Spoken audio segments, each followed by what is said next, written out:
Hello everyone, आज मैं आप सबको दूंगी ट्रांसक्रिप्शन नंबर 20 की dictation at the speed of 80 words पर minute. So be ready for it.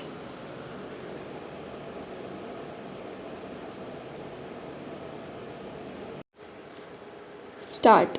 Mr.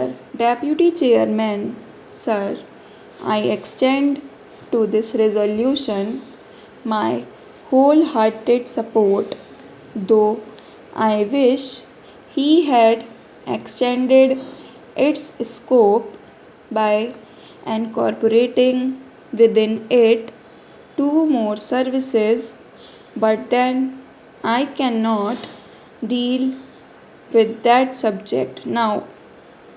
You have assured me that the matter will be taken up on a subsequent occasion.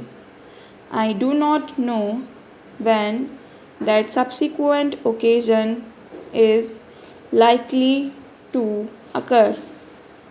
Sir, I am grateful to the Home Minister for some kind words he has said about me in regard to my interest in this subject. No doubt for long I have been urging the necessity of creating more All India services. During the last 5 years or so, ever since that recommendation on the subject was made by the States Reorganization Commission, and during the last 1 year and a half, near about that time, I have been tabling resolutions on the subject twice or thrice, but they could not come up.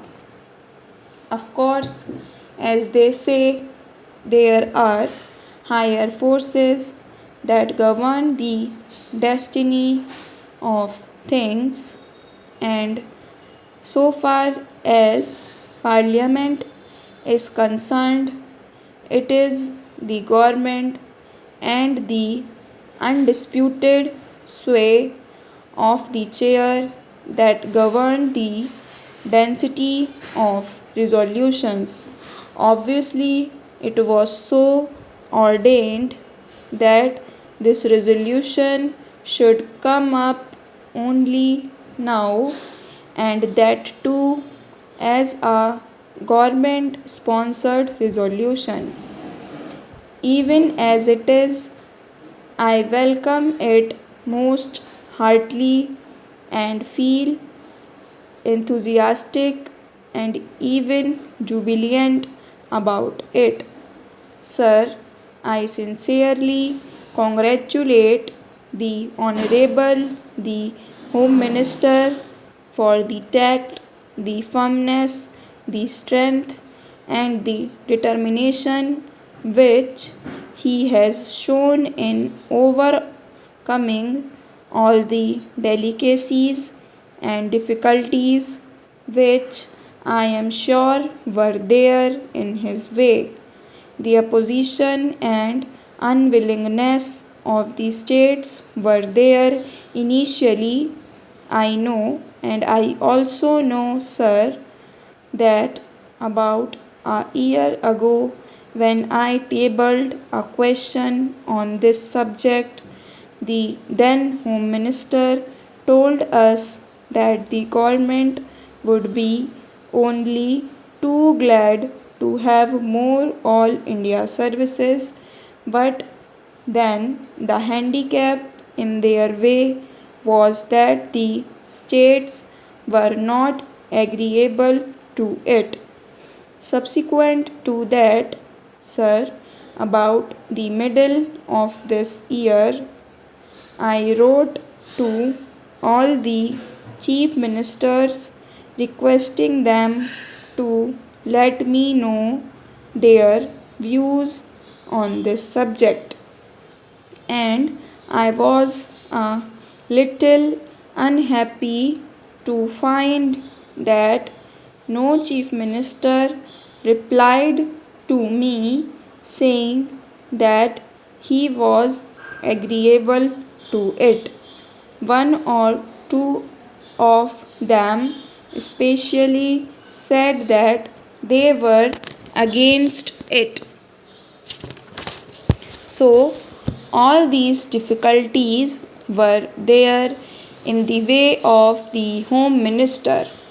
But I find that by his sweet persuasion, he has been able to win over all the chief ministers who, in the conference immediately preceding the last one, agreed to it in principle, and in the subsequent conference they agreed to it.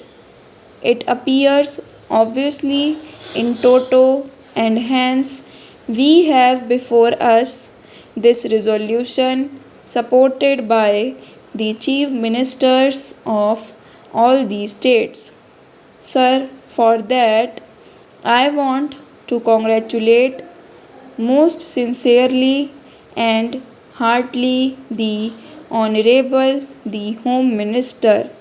Now, sir, so far as the merits of this resolution are concerned, I do not think it is necessary for me to elaborate on them, because during the last 4 years or so, ever since the publication of the report of the States Reorganization Commission, many eminent men all over the country, eminent administrators and persons who had experience of administration, including the retired comptroller and auditor general, were of the opinion that more All India services should be created.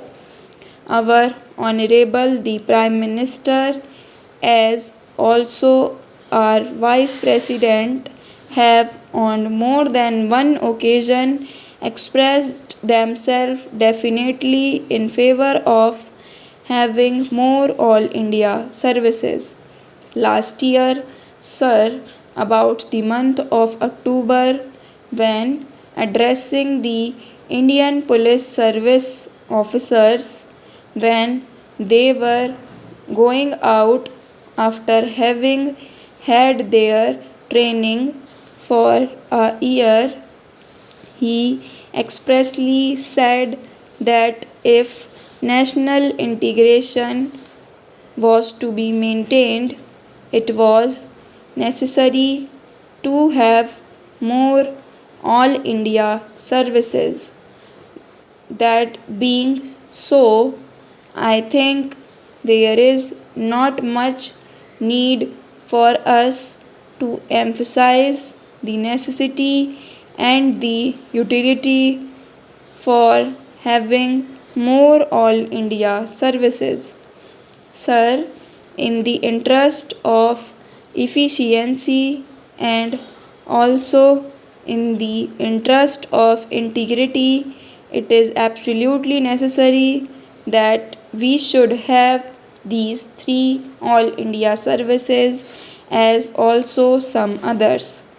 The major problem these days before us is that successful implementation of the development programs has to be carried through. It is not enough that we should have big schemes. It is not enough that we should allocate large sums for the implementation of those schemes, but it is necessary that we should have competent personnel to effectively implement our schemes, so that in a short time we may be able to carry forward our country to economic prosperity all round. In the past, during the pre-independence period, we had quite a number of all India services, but then when we framed our constitution, we dispensed with the other, retaining only two. It appears to me that necessity has now arisen for recognition of the All India services and to have more All India services. Stop.